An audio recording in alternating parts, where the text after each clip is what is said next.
It's Jim Strahan, and I'm an alcoholic. I would like to welcome all of you to the 58th Annual Founders Day celebration.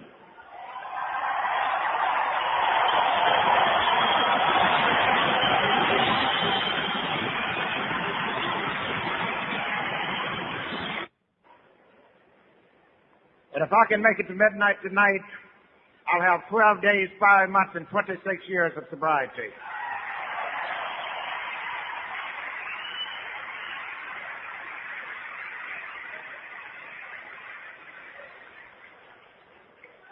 You know, the state of Arkansas has been in the news quite a bit here lately. The city of Little Rock has been in the news here lately.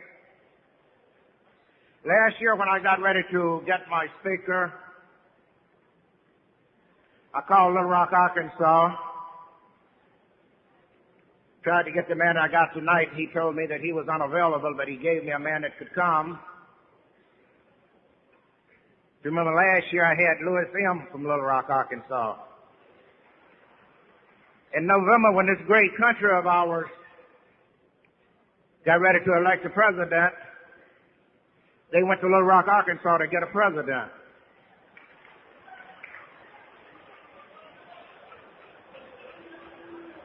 So I was chairman again this year.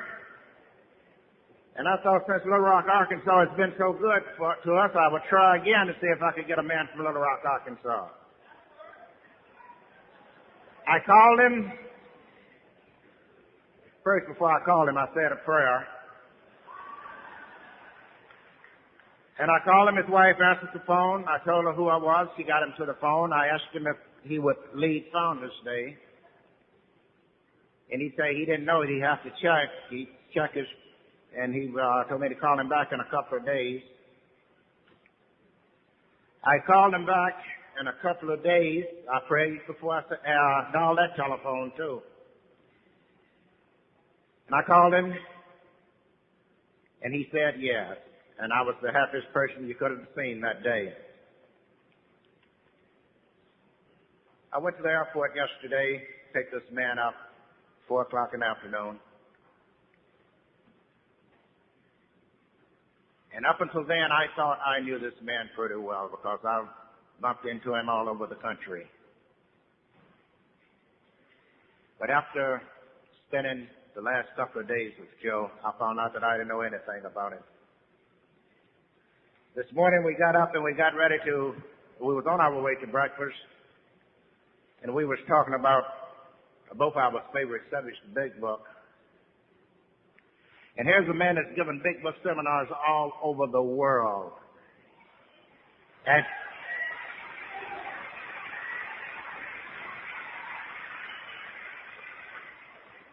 But he told me that last night when he was reading this big book, he found something new.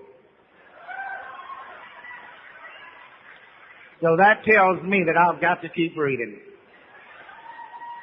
I'm not going to prolong it anymore. I'm going to give you, as we affectionately call this man in this area, Big Book Joe from Little Rock, Arkansas.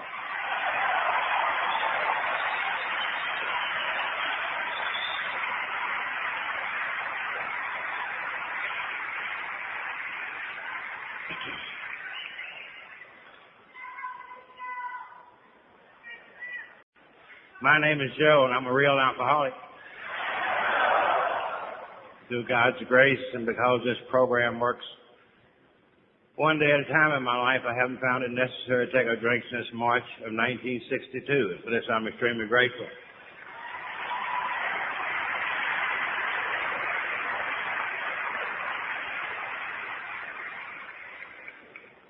I would like to thank Jim for the opportunity to be here tonight.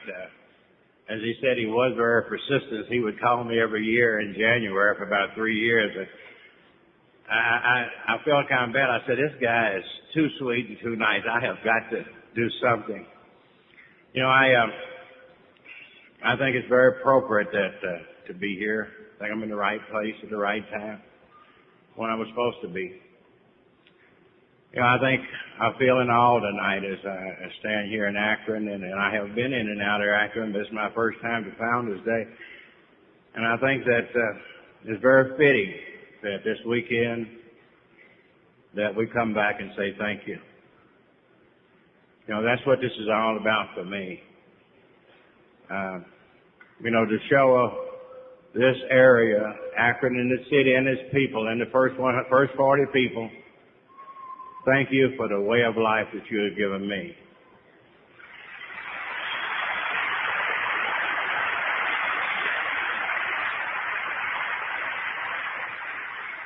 I feel a very blessed person tonight. I was thinking about it today. I have lived half of my life in the program of Alcoholics Anonymous.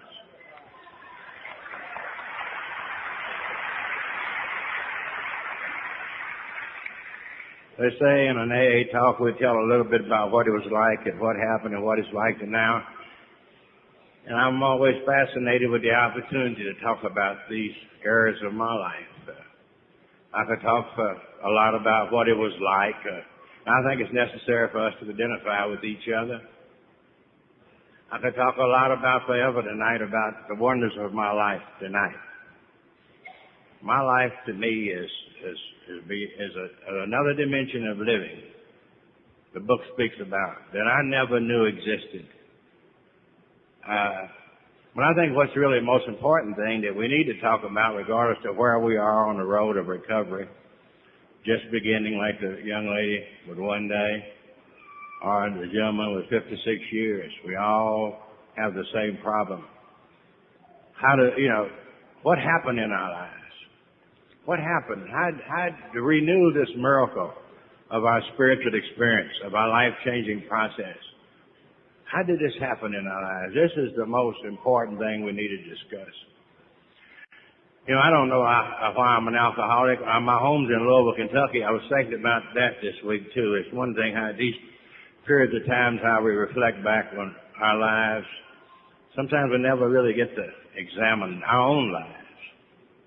But this week I was thinking about coming up here and thinking about 1935 and thinking about my own life and where was I in 1935. I was 5 years old. And I lived in Louisville, Kentucky. June of 1935 was a very significant time in my life as a 5-year-old child, because my mother died that month. And I look back on things tonight, and I realized at the same time God took something dear out of my life. Somewhere else He placed something very important in my life. And I remember, you know, as growing up as a child, after that my father remarried, and I had a wonderful stepmother that raised me. But we were poor people. In fact, you know, everybody was poor in those days. They hadn't drew the poverty line yet. Everybody was behind the line. We didn't know we were poor. But we had plenty to eat. I always laugh about it, because every time I asked my mother for some more, she said, "You've already had a plenty." So I know I had plenty to eat. She told me about that.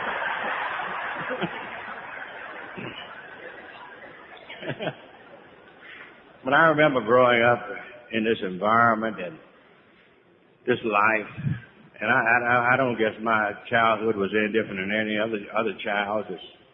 Growing up is a very painful process. It was for me. And I remember my very first introduction to alcohol. You know, I remember my first drink. I happen to remember. You don't have. This is not a. It's not a requirement to be a member. But I remember my first drink, and I remember my last drink. A whole lot of difference between those two drinks. And I remember my first drink, and I remember how it was many years searching what really happened in my life, and I think that so much of my life is the big book Alcoholics Anonymous. It seems to be the only information I've ever had that explains what took place in my life. And I can look back on that very first night, and Dr. Silkworth talks about it. He said, "We the rest of this earth but discontented, unless we can again experience the sense and ease and comfort that comes with taking a few drinks of alcohol, drinks that we see others taking with impunity." And I remember that first night I took a drink. It gave me a sense of ease and comfort. It came at once in my life. Probably some relief that I probably needed at that time. I don't know really what would have happened had I not found alcohol.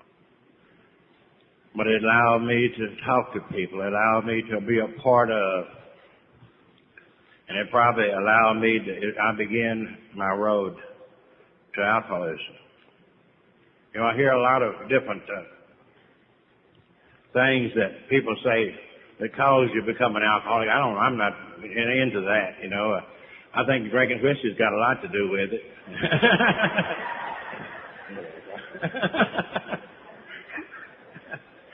But they want to lay it on everything else.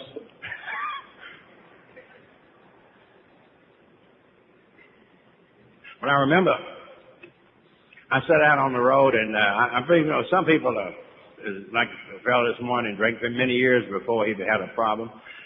Some people do. Some people start out with a problem, and I think I was alcoholic from the very start. You know, I hear people get up behind these podiums and talk about all the things they lost through drinking. I'm going to disappoint you tonight. I didn't lose anything from drinking. I didn't get anything.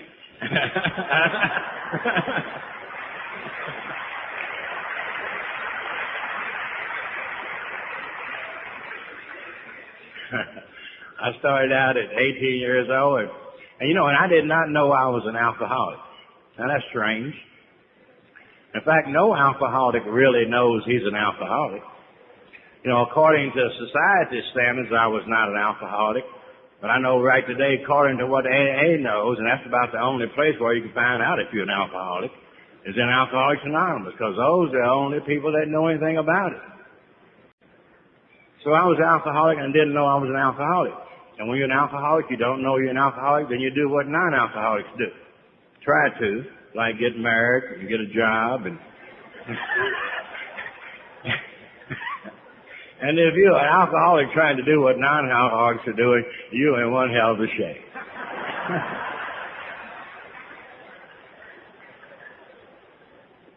But I proceeded to make all this thing work. And I got married and 2 kids of that, and we were divorced. And I came back home to my father. You know, they say this is a family disease, or we have family problems. I didn't have too many family problems. I needed my family. I took care of those people. I mean, I'd always go home to my father when I got broke, you know. I would always get interested. I said, you ought to go see your father. That's not right. And I would go home and lose a job and make a fool out of myself and get in some kind of trouble.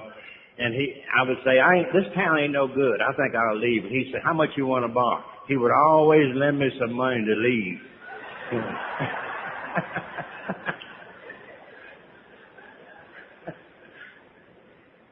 And you know, I would always, I got off and I got into some situations then. I had been divorced and back home and couldn't keep a job and just couldn't make things work in my life. Alcohol had always been a problem with me from the very beginning. You know, I become a kind of I was traveling drunk. I'd travel away and come back, and on this occasion I was was off, and things got bad for me, and I just couldn't see myself subjecting myself back on my father. I had some spark of decency. You know, I guess deep down God is within us, regardless of, there's some governing order in here anyway. That little guilt feeling that I always had. And so I couldn't go back to my father, so I thought about my sister. And my sister lived in Little Rock. She had went down there to go to college, God bless her, and married a young man and made a home down there and had a couple of kids. And you know how my alcoholic mind says, when I got in bad shape that time, I said, you ought to go see your sister. That's not right, treating her that way. So this is the way I went to Arkansas 35 years ago. You know, I feel very blessed tonight. You know, I think, you know, I went to Arkansas because through God's directions, probably. This to me was another drinking trip. But I think, that it was there that I found the right people, and the right people were there. I'd uniquely chosen in my life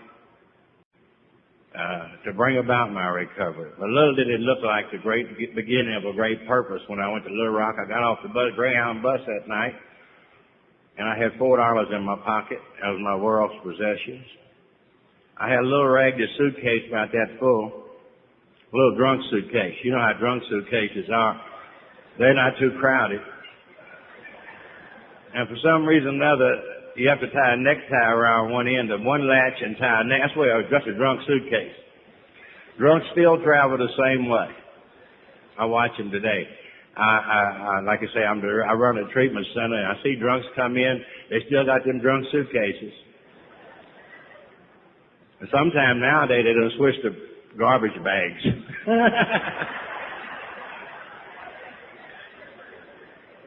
I had one guy come in a few years ago, and the guy said, "Man, this guy can't get sober." I looked and said, "What's the matter?" They said, "He's got alligator luggage."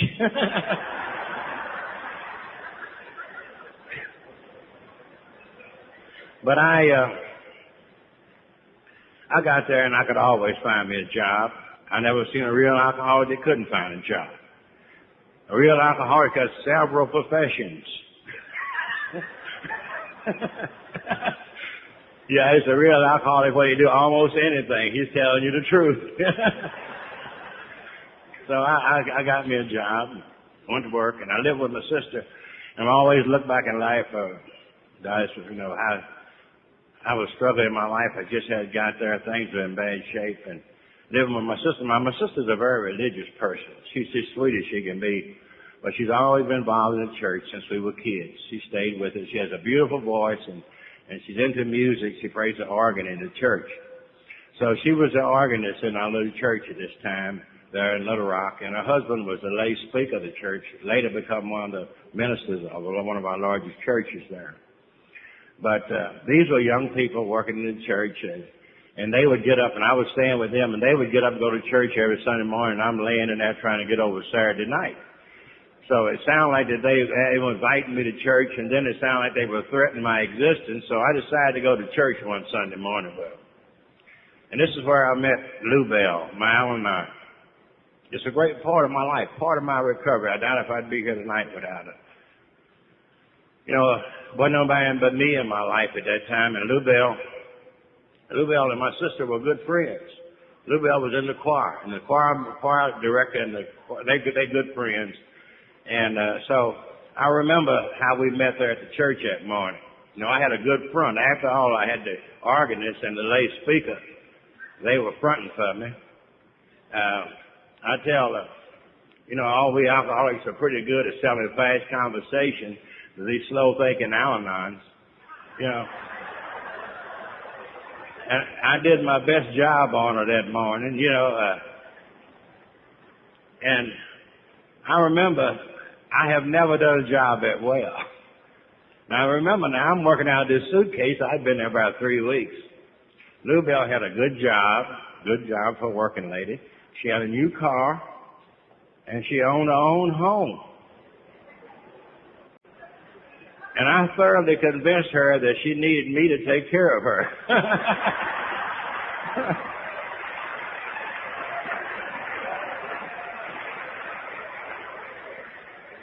They still have an Al-Anon meetings on that one.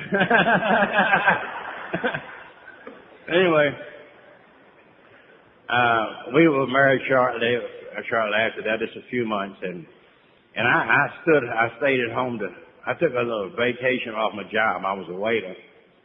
She had to go to work, but I stayed home. I always was a go-getter. I took her to work and went and got her.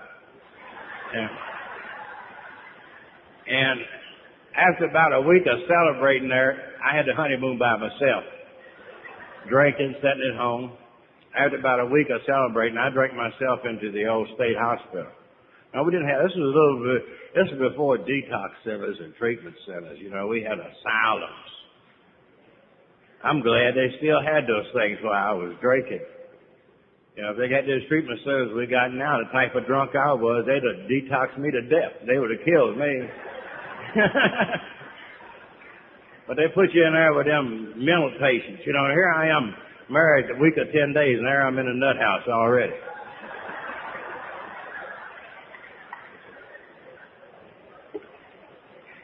My wife, she kids me now. She says, "You're still outpatient from out there."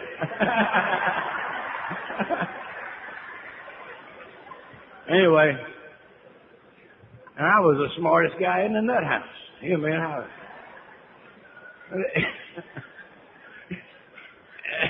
they didn't do me no good. You know, I had a problem. I'd had a problem since my first drink. I was 30-some years old then. I had a problem. I didn't know. I didn't understand it. People at the hospital didn't understand it. They even didn't mention anything to me. Kept me there 30 days and let me out, and I continued. I got out, and I tried to control my drinking. Oh, has anybody here ever tried to control your drinking? You know, it's hard to control your drinking while drinking.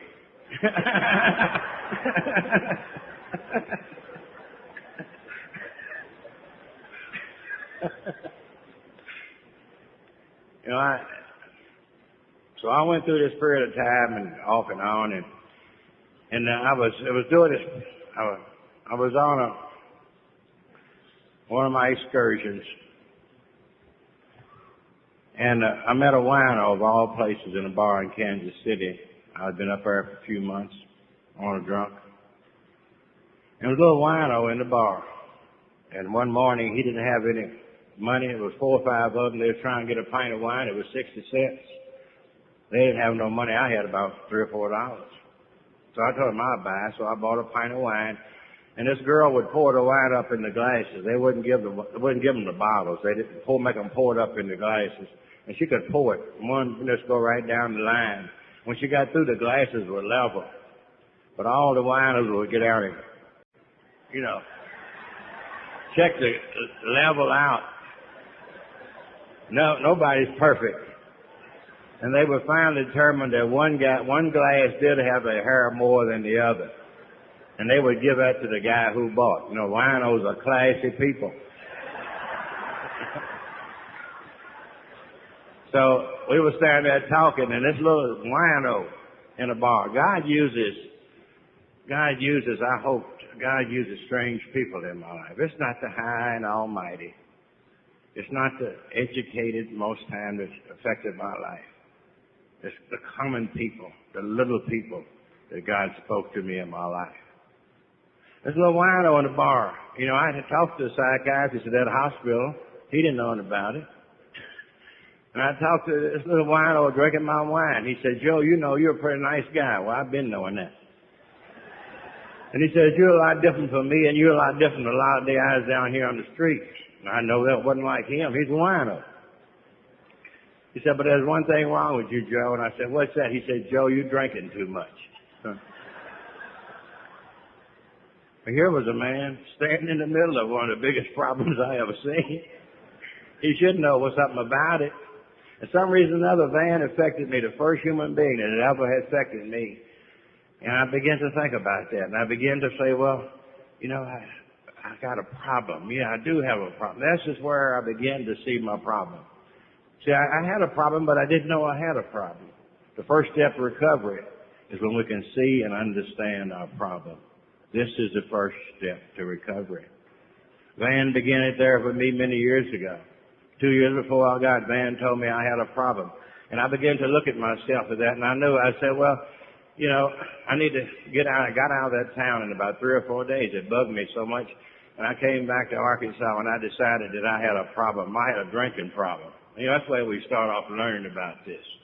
That's not what our problem. My problem wasn't drinking. My problem was quitting. In fact, I was good at quitting. I just couldn't stop starting. Starting wasn't the problem. So I said, I came home. I thought it was a drinking problem. So if it's a drinking problem, just quit drinking, right? So I quit drinking, but that wasn't my problem. And I went about, you know, and I know Dr. Silkworth talks about it in the book. Thank God for the book. He said, I was restless, irritable, and discontented, unless I could again experience the sense and ease and comfort of becoming once by taking a few drinks. And I remember I went around for 9 months like this, and I didn't drink, and I remember there was the most horrible time in my life. Really, the last year of my drinking, 9 months I didn't drink. And finally that day came, and I wouldn't be here tonight without the big book, Alcoholics Anonymous. Well, it's only in this book and through these people's lives that they laid down their experience. And I can compare my life with their experiences and see where I was in my life. And it talks about the day will come when you don't have defense against this first drink. And that's what happened to me that morning after 9 months. And I remember it very vividly. I remember how I was sort of like Jim in the big book. I remember when I took that drink and I went over and poured a pint of vodka. And I took the top off of it and I said, "Hey man, you sure messing up." And I drank it. And I went through the well-known spree. Thank God that was it. And on March 10th, 1962, I found myself sitting on a bar stool, in Little Rock, Arkansas. And I had reached that point of total surrender. It's sort of like Bill said, as he reached that point, no words can tell the loneliness and despair and a bit of morass of self-pity. Quicksand stretched around me. I had met my match. Alcohol was my master. I think this is a gift from God. I didn't have within me the ability to reach this point. But all at once I'm sitting there on this stool and I had enough. I didn't need another drink. I didn't need anything else. I had enough. I didn't know anything about Alcoholics Anonymous. Thank God that I look back at my time and where I was, and thank God for some of the things that's going on in Alcoholics Anonymous and in with our government about alcoholism. At least we have informed the general public about alcoholism. But in 1962, no one in my neighborhood had ever heard of Alcoholics Anonymous. It was so anonymous we couldn't find it. In fact, I had never seen anyone I knew a lot of alcoholics, but they all died. I had never no one heard of an alcoholic that got sober. So the only thing I knew was this state hospital. So sure enough, this is the only kind of help. So I went back and checked myself back into this old state hospital. This was Arkansas Insane Asylum. And there wasn't an alcohol ward. They put the alcoholics in with the mental patients. And this is you try to come off a 3-week drunk and watch 75 nuts at the same time, you're going to be quick on your feet. And this is where we sobered up. And I remember when you first go into one of these places, people don't talk to you too much. In a mental ward, it ain't like going to detox or everybody, But you go into this mental ward, I found out what was happening. Now, some of these guys been there 12, 15. One guy had been there 30 years, one of the mental patients. And when you ask those mental patients what they in there for, all the mental patients that say, "I'm an alcoholic." See, we alcoholics, we were the class of the ward, We got good treatment. The aides talked to us. They let us go out and get cokes. So the mental people wanted to be alcoholics. And when you ask one of we alcoholics what we were in there for, we said we had nervous breakdown. So you couldn't tell who we were.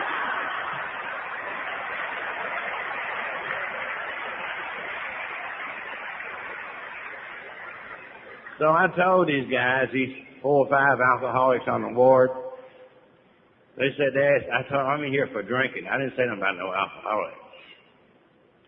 And there was a little guy on the ward, another little guy. Thank God, he didn't say that to me, but the next day he came up to me, one of the little alcoholics on the ward, and his name was Ora.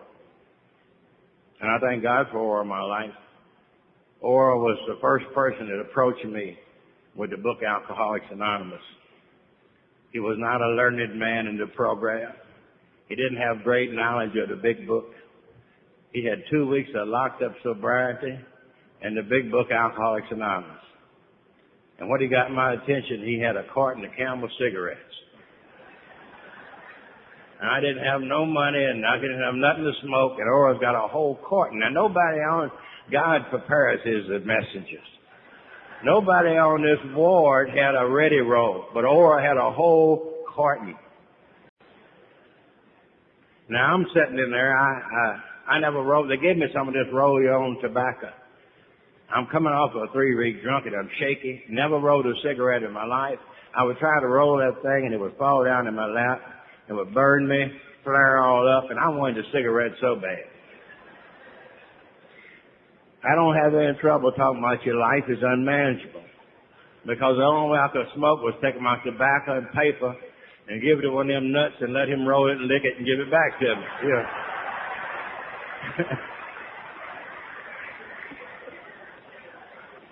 And this guy come up and hold out his cigarettes, and I used to say he'd talk about the big book, Alcoholics Anonymous. He would talk about the big book. After many years, I realized we never talked about the big book those first few days, or didn't know anything about it. But I'm here tonight, thank God, because some people were living the program of Alcoholics Anonymous. Not talking it, but living it. There were 3 guys that came on our ward, and these were real alcoholics. And they would, or talked about these 3 men from Alcoholics Anonymous and what they said and what their lives are all about. You know, that Wednesday night, I just shudder every time I talk about it. That Wednesday night, it's like I say 31 years ago. Old Abe pushed his chair back from the wall. He hardly got up out of the chair, and he said, "All you winos, AA meeting." And I left the back wards of that old hospital 31 years ago to go out in the old dining room where these 3 guys from Alcoholics Anonymous were. And Ora told me, said, "Joe, they'll bring some coffee and they'll bring 3 packs of cigarettes and lay them on the table," which they did. And I left the back wards of that old hospital because the guy told me they was going to have some hot coffee. And all I wanted was a hot coffee, some hot coffee and a cigarette. You know, God gave me a fabulous way of living. We talk about the grace of God. All I wanted out of this deal was a cup of coffee and a cigarette. And God, thank God there was a real alcoholic out there. Charles was out there. Charles was a great part of my life and became my sponsor and is my sponsor today. And Charles has, he was there. He was uniquely chosen for my life. And I'm fortunate to have him in my life for 35 years. Charles was one of the first people to set up the first chartered group at the Cummins Penitentiary, one of the worst in the world. He said he come into the program, went into prison. Got into trouble when he was about 14 years old. Ended up, he was 38 years old and come to prison in the 50s, and he got in Alcoholics Anonymous, and he was paroled about 1953. He had 105 years against him. 4-time loser. Been locked up all his life. And he found me locked up in the state hospital. But this guy was a real alcoholic, and I just struck it from right away.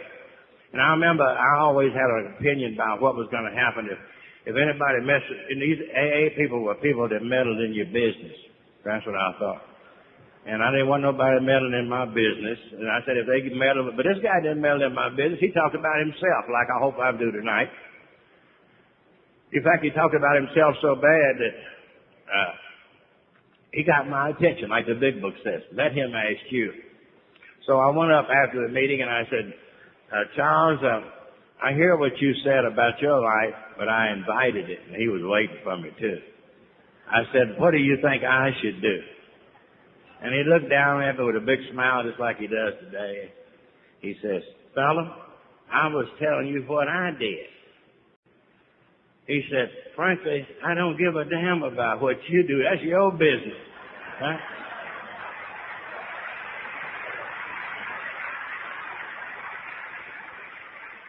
But then he said in the next tone, if you would like for me to show you what I did, I will show you. And he was firm, right? And we struck up a deal there. It's been going on 31 years. And he showed me what he did. You know, we started to go into, I would go to the meetings there, and he invited me to come to this meeting downtown there at the old dormitory. We had an old place that we called a dormitory, and what it was a place where men stayed and went through the program. It was a forerunner. It wasn't a treatment center. We called it a dormitory. And people stayed there, and they sponsors, and they went through the program. And they had meetings there every morning at 7 o'clock. But you know, this was 1962, and I don't know if most of y'all might not remember. 1962 was some changing in the South. Some changes was taking place. And I was the first black person to sub up in Arkansas.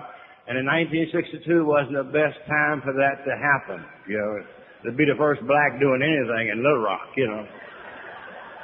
It was right after the school thing there in 57. This was still going on hot and heavy. And I showed up in AA. And I had my problems, right? I was told I could come to the meetings, but I couldn't drink coffee. And as soon as the meeting was over, I would have to leave. Yeah. But, you know, I came back. That wasn't really my problem. In fact, I don't know what they got so excited about. I used to say to myself, if I was going to integrate something, it wouldn't be this dumb, you know what I mean?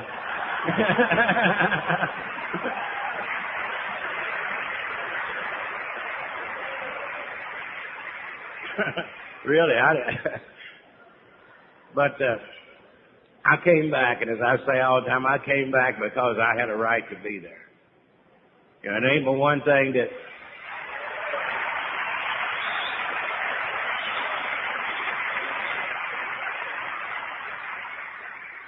ain't but one thing that gives us a right to be here, and that's a desire to stop drinking.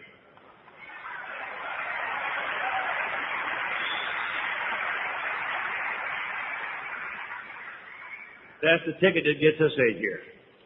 A desire to stop drinking, nothing else. And I had that. And you know the way you get a desire to stop drinking? Drink it. If you drink enough booze and get enough trouble, you'll get your ticket. So I was there, and I didn't care about what they said. I wasn't there for that. I was there for what they had. I saw people sober. And, you know, I believe from the very beginning. I never had any doubt. But back in those days, you know, back in that time, this was in the 60s, when you came in, AA was a little smaller in our area. AA was small. You know, it was just a few hundred people, maybe 150 people in the city in the program. It was two groups. You couldn't go to 90 meetings in 90 days. We just had two groups, and one thing about it, when you went to AA, it's not like today. We don't know where you come from or who's here, or where did you come from another meeting. When you went to an AA meeting in those days, when you walked in, everybody knew you was new. Because everybody knew everybody else in AA. And the first meeting you went to, you had about 25 people tell you what you had to do. You couldn't hang around in AA. You would get the message. You know, and I remember, you know, we began to work the program. I didn't have any problems with what this program is all about. I think this program is real simple.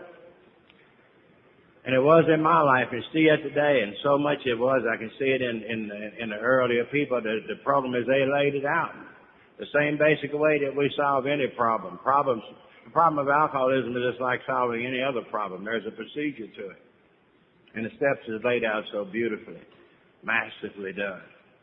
You know, the more you look at it, the more you see God within our program, within the hands of these first 40 people that laid this out. The perfection is there. Because the first thing they explained to me the exact nature of my problem. And as I found out, you know, maybe, number one, I was powerless over alcohol. Number one, Dr. Silkworth's work showed me that because of the allergy, I can't safely drink alcohol. I didn't know why, but I'm glad to learn I could not safely drink alcohol. Every time I took a drink, it developed a craving that was beyond my control. So it was easy for me to see step one that I was powerless. I couldn't drink it. But my main problem was that I couldn't leave it alone. I couldn't drink it and I couldn't leave it on, therefore I was powerless over alcohol. Now once I seen the problem, then the second step showed me a solution. It showed me an answer. You know, it talks about, my book said, lack of power, that was our dilemma. God, that's the problem. That's our problem.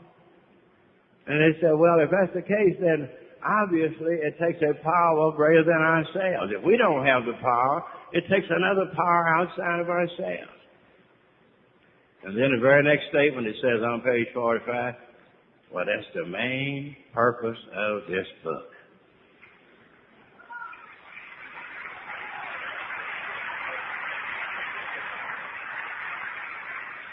If you are powerless and your solution is power, the main purpose of this book is to enable you to find that power which will solve your problem. Okay?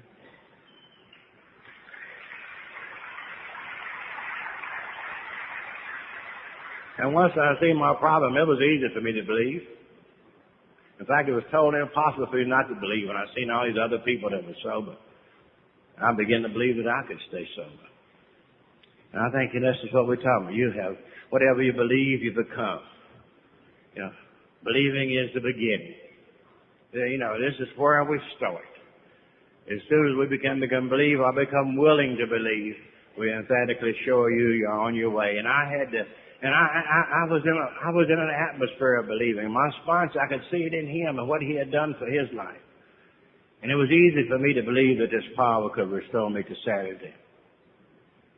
And so then I began to pursue the main job. Then how do I find this power? And they said, don't worry about it. We got a program of action laid out.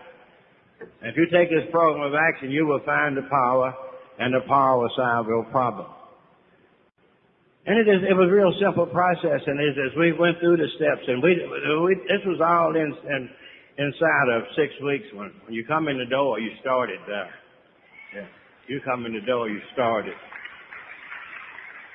You worked the steps in the first 6 weeks, and you did your inventory, and this is the way they did it in those days. You know, you didn't hang around and do that. And so we begin the steps, and he said, well, if you are powerless and you see that your solution is power, then you have a decision. You got a choice. You got to see which way you want to go. And I had to make this decision, turn my will and my life to the care of God, so I pursued this step. And I remember they said it was just the beginning, and then we had to do some work to carry that out. And I began to get into this program of action laid out in the steps. Decision was but a beginning to be followed by a vigorous course of action. And I see the other steps as I proceed these other steps. I had to go to work to remove the things that blocked me from God. And I had a lot of things in my life. I had been living as an alcoholic, screwed up. There's no way God's going to direct my life. My life was most especially directed by all the people I hated. My life was directed by everything that I was scared of. My life was directed by all the guilt and remorse of all the damage I had done to other people. There's no way God could direct my life. That decision couldn't be carried out until I went to work. And I had some work to do in my life. And I'm still working on the same mess today. It's a life-ending job.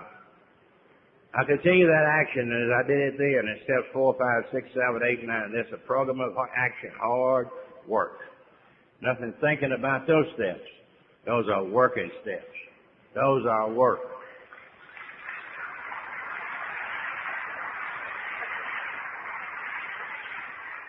And as I begin to, as end of those action steps that I applied to my life, God, I hear people reading them. I hear people reading them and talking about them in the meeting. But to me, the promises are something you got to experience. They are something you got to experience.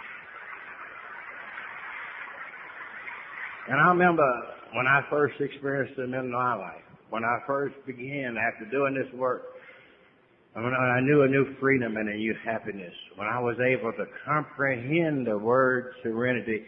Up to that point, serenity was something that they talked about down to the club. In fact, I was beginning to think, well, since I was black, I wasn't going to get any of it.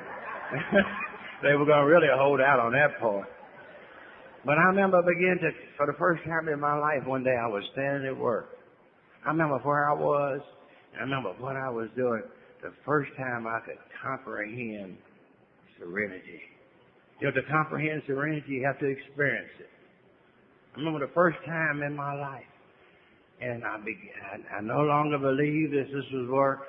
I began to know. When I got the results, I began to know.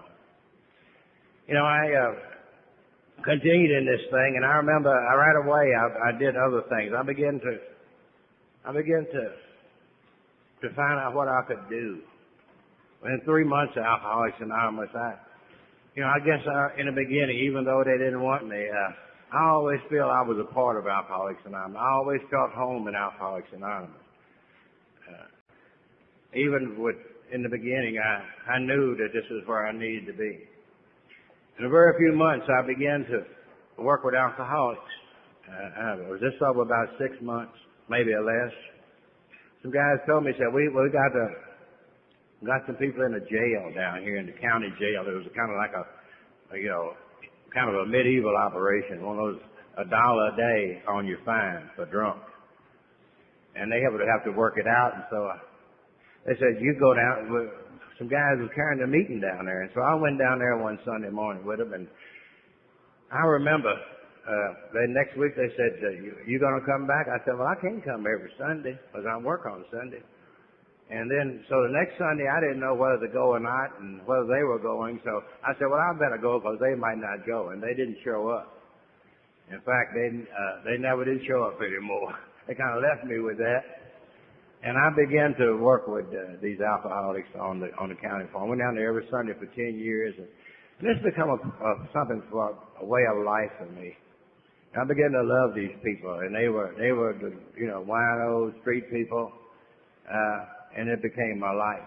It became part of my life and my makeup. You know, I continued to work on with alcoholics.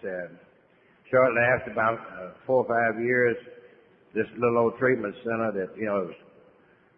that had been moving along where a men stayed and where they wouldn't let me stay. I would go down there every 2 or 3 times a week, and I sponsored people there. Most of them were white guys. There wasn't any black guys around, so I sponsored these guys. And I worked with the guys there at the treatment center. After about 4 years, they asked me to be on the board of directors of that club. I can't imagine. They wanted me to board on directors. 4 years before that, they didn't want me to come in there. But I did, and I worked with them for about 10 or 12 years. But I began to work with alcoholics, and then in 1971, after about 10 years of working with alcoholics and doing things in my AA way of life, I became involved, against my wishes at that time, really, I became involved in the treatment field. I became involved in working with alcoholics, and I opened up a treatment center, which I operate today in Little Rock. I've been in it 22 years.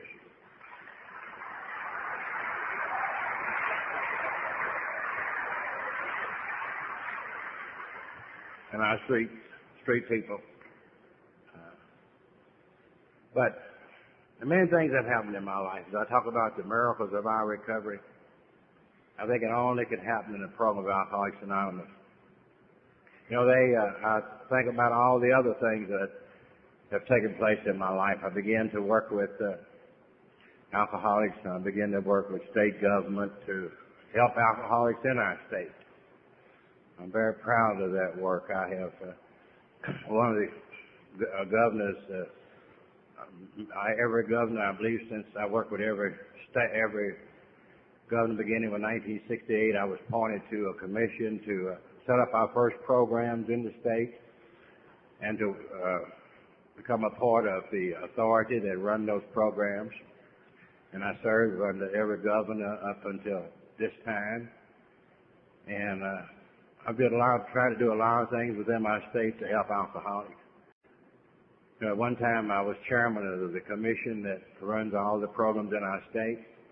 And, sitting up there dividing millions of dollars to help people.